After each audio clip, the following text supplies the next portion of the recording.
หลังจากออกพรรษาลาพระเจ้าแล้วคนลาวเฮาส่วนหลายแม่นสุมใส่เก็บเกี่ยวเมียนมัดเขานาปีแล้วยังบ่พอบางสถานที่มีท่าแห่งทางด้านธรรมศาสตร์เอื้ออำนวยก็ยังได้ผลิตข้าวนาแซงเพิ่มเติมดังหลายๆคนว่าชาวนาแม่นกระดูกสันหลังของชาติเจ้าแต่ละคนก็มีอาชีพที่แตกต่างกันไปแต่พลเมืองลาวเฮาส่วนใหญ่นั่นแม่นชาวเกษตรกรภาครัฐเฮาจึงมีแนวทางนโยบายออกมาว่าให้ผลิตเป็นสินค้าแน่นอนท่านผู้ชมถ้าต้องการผลิตเป็นสินค้าต้องอาศัยเทคโนโลยีและวิทยาศาสตร์เข้ามาช่วย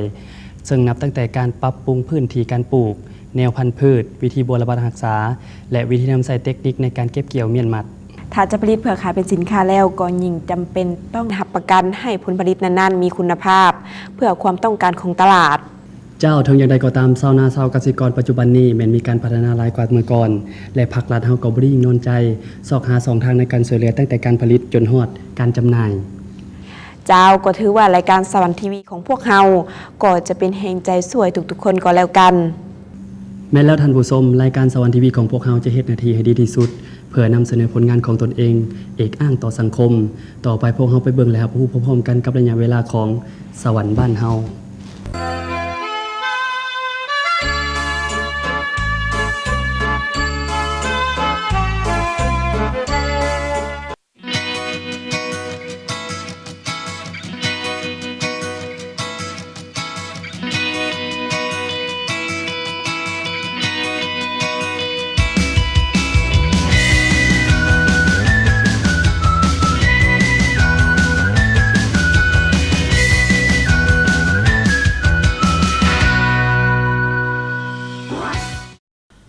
พลังงานที่ใช้ในการต้มแกงในประเทศลาวของพวกเฮา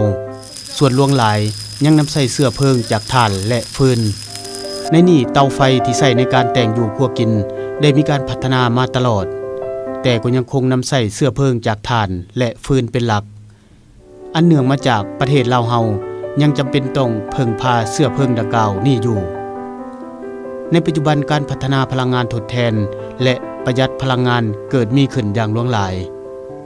เตาที่ใช้ในครัวเรือนก็เช่นเดียวกันได้มีการพัฒนาให้มีประสิทธิภาพสูงเพื่อลดปริมาณการใช้ถ่านและฟืนทั้งเป็นการลดค่าใช้จ่ายด้านพลังงานของครัวเรือนนำอีกซึ่งเอิ้นว่าเตาประหยัดแขวงสวรรณเขตมีแหล่งผลิตเตาอยู่หลายบ่อนซึ่งในนั้นเตาที่ผู้สมใช้ฮู้จักดีก็คือเตาประหยัดจากบ้านบึกทงซึ่งบ้านบึกทงเมืองจำพรแขวงสวรรณเขตเป็นบ้านที่มีพื้นฐานการปั้นหม้อหล่อไหมาตั้งแต่อดีตซึ่งเป็นเงื่อนไขในการพัฒนาสีไม้ลายมือยิ่งขึ้นกระบวนการเฮ็ดเตาประหยัดนี้ริเริ่มมาแต่ท้ายปี1999เนาะในหันแขวงเฮาเปิดปีท่องเที่ยวและได้ทั้งเวียงจันทน์ลงมาเนาะเกี่ยวกับเอาไปสนไปฝึกอบรมสีไม้ลายมือเกี่ยวกับแรงงานการผลิตเนาะและพวกเฮาโชคดีบ้านพวกเฮาได้ขึ้นไปฝึกอบรมอยู่นครหลวงเวียงจันทน์ท้ายปี1999เนาะหลังจากฝึกอบรมปี1999แล้วเริ่มในปี2000เกี่ยวกับการผลิตเตานี่เนาะก็เพิ่นสิเลือกเอาบ้านนี่เพราะว่านักท่องเที่ยวเพิ่นมาท่องเที่ยวเนาะและก็เห็นบ้านบึกทงนี่มีสีไม้ลายมือทางด้านการปั้นหม้อดินแต่ดึกดำบรรพ์หลังจากนั้นได้ขึ้นไปฝึกอบรมอยู่นครหลวงเวียงจันทน์ใต้ปี99ประมาณ2อาทิตย์หลังจากนั้นทางศูนย์อบรมร่วมพัฒนาได้ให้ทุนเกี่ยวกับการไปฝึกเนาะนับแต่ค่ารถเดินทางไปจากบ้านไปกลับและพร้อมทั้งประกอบอุปกรณ์ให้ในการผลิตเตาเนาะในการผลิตเตาที่มีประสิทธิภาพสูงการหาแหล่งดินแม้นมีความสำคัญต่อการผลิตหากนำใส่ดินทั่วๆไปที่มีคุณภาพบ่เหมาะสมมาผลิตเตาจะเฮ็ดให้เกิดปัญหาเช่นปั้นขึ้นรูปได้ยากเกิดการแตกแหงและบ่คงทนว่าขั้นตอนการผลิตนี่ก็มีหลายอย่างเนาะแต่ว่าจะขอเล่าขั้นตอนเบื้องต้นหลังจากฝึกอบรมมาพวกเขาได้เลือกบ่อดินเนาะในบ่อดินเนี่ยจะต้องเลือกเอาเป็นดินเหนียวบ่มีหินมีทรายปนเนาะ ฉะนั้นเฮามาทดลองเกี่ยวกับดินนี้เฮามาทดลองหลังจากเฮาเอาดินมาล่อเบิ่งแล้วเฮาฮักเบิ่งดินจะบ่กงแตกร้าวแล้วถือว่าใช้การได้เนาะ ในขั้นตอนการเกียมดินจะนำมาปั้นเป็นเตาต้องบ่มีเศษไม้เศษทรายเศษหินปะปนอยู่นำมีแต่ดินเหนียวล้วนๆแล้วนำไปแช่ไว้ในน้ำประมาณ1คืนจนดินดูดซึมน้ำอย่างทั่วถึงซึ่งเอิ้นว่าเป็นการหมักหรือหมาดินเมื่อมาดินแล้วก็นำมานวดผสมกับแกบดำซึ่งส่วนใหญ่จะใส่เครื่องจักรโม่เพื่อความสะดวกและผลได้รับที่ดีกว่าโดยมีอัตราส่วนดินเหนียว1คู่ต่อแกบดำ3คู่ใส่เวลาโม่อยู่ประมาณ20นาทีหลังจากได้ดินที่โม่แล้วก็ถึงขั้นตอนการปั้นขึ้นรูปซึ่งก่อนการปั้นทุกครั้งจะต้องหาดขี้เถ้าหอบๆแม่พิมพ์เสียก่อน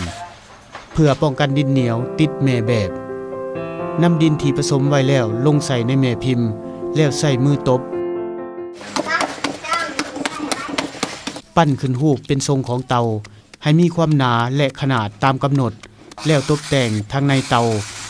ได้แก่ห้องไซลีนห้องเผาใหม่และอัดทับด้วยแม่พิมพ์เพื่อเป็นรูปปากเตาและเสาเตา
เมื่อปั้นขึ้นรูปเป็นที่เรียบร้อยแล้วก็ถอดแบบพึ่งลมให้แห้งพอมันหมาดประมาณ1มื้อ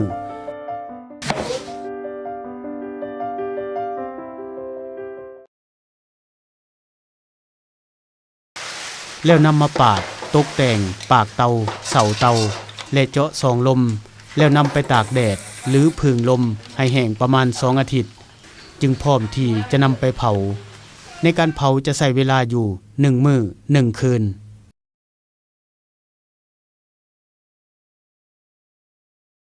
ในส่วนของลีนเตาการผสมดินแม่นแตกต่างไปจากโตเตาโดยมีอัตราส่วนดินเหนียว1คู่ต่อแกบดำ4คู่หรือว่า1:5อิงตามความเหนียวของดินปั้นตามขนาดโดยปาดเอาดินส่วนที่เกินออกแล้วใส่แม่แบบเจาะหูเจาะไปตามรูปแบบที่ต้องการในการเผาใส่เวลาประมาณ1มื้อ1คืนเช่นเดียวกันกับตัวเตาสำหรับการเผาเตาส่วนใหญ่แม่นิยมใส่เตาเปิดโดยใส่แกบเป็นเสื้อเพลิงใส่เวลาในการเผาอยู่1มื้อ1คืนแล้วค่อยนำออกจากเตาแล้วกวดสอบสภาพของเตาจึงนำไปบรรจุใส่ขุสังกะสี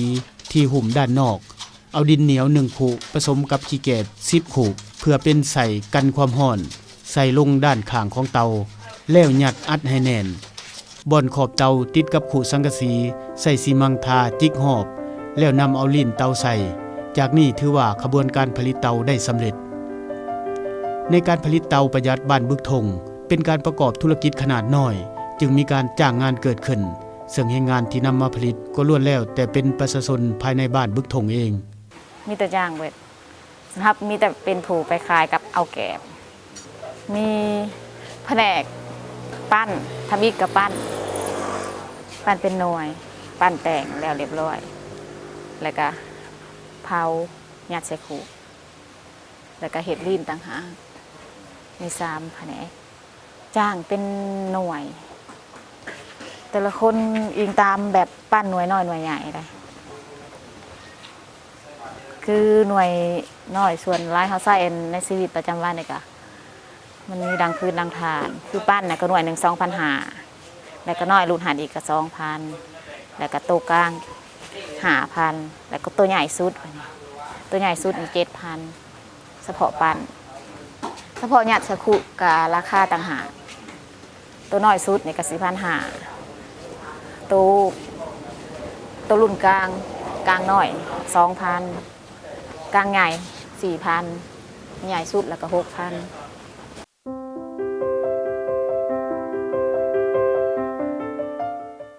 เฮ็ดเวียกตั้งแต่เรียนอยู่ม.3 หาเงินเรียนเองก็พอเฮ็ดคันเฮาไปโรงเรียนก็ตอนเช้าเฮาก็ตื่นแต่เช้าไปเฮ็ดแต่ว่าเฮาช่วยโมดินตอนเช้าโมดินแล้วตอนแรกเฮาก็มาจากโรงเรียนเฮาก็มาแต่งเฮาแข่งเฮาก็มาตีแล้วเฮาก็ปาเมียนตามชีวิตประจำวันนะเลิกโรงเรียนมาแล้วมีเวลาแล้วก็เฮ็ดเขาวันเสาร์วันอาทิตย์เฮาก็เฮ็ดเบิดมื้ออันนี้มันหนักเปื้อนเนาะมันสิเป็นเปื้อนแล้วก็บางคนก็บ่อยากเฮ็ดแต่ใครอยู่ละล่าก็ง่ายซะเฮาเฮ็ดเฮาก็มีเงินใช้คุมตนเองนะบ่ได้ขอผู้อื่นเตาประหยัดบึกทงมี5ขนาด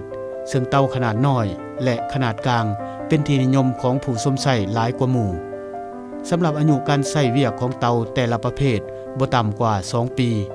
แต่ถ้ามีการนำใช้อย่างถูกวิธีจะสามารถยืดอายุการใช้เวียกได้นานถึง3ปีการผลิตเตาประหยัดบึกทงเมืองจำพรแขวงสวรรณเขตได้ถูกออกแบบมาให้เป็นเตาประหยัดที่มีประสิทธิภาพสูงมีความแข็งแรงทนทานจึงเป็นที่นิยมและไว้วางใจของผู้สวมใช้และประกอบการในการที่นำไปขายต่ออย่างแพร่หลายพร้อมทั้งเป็นผลิตภัณฑ์ที่สร้างชื่อเสียงให้แก่แขวงสวรรณเขตนำอีก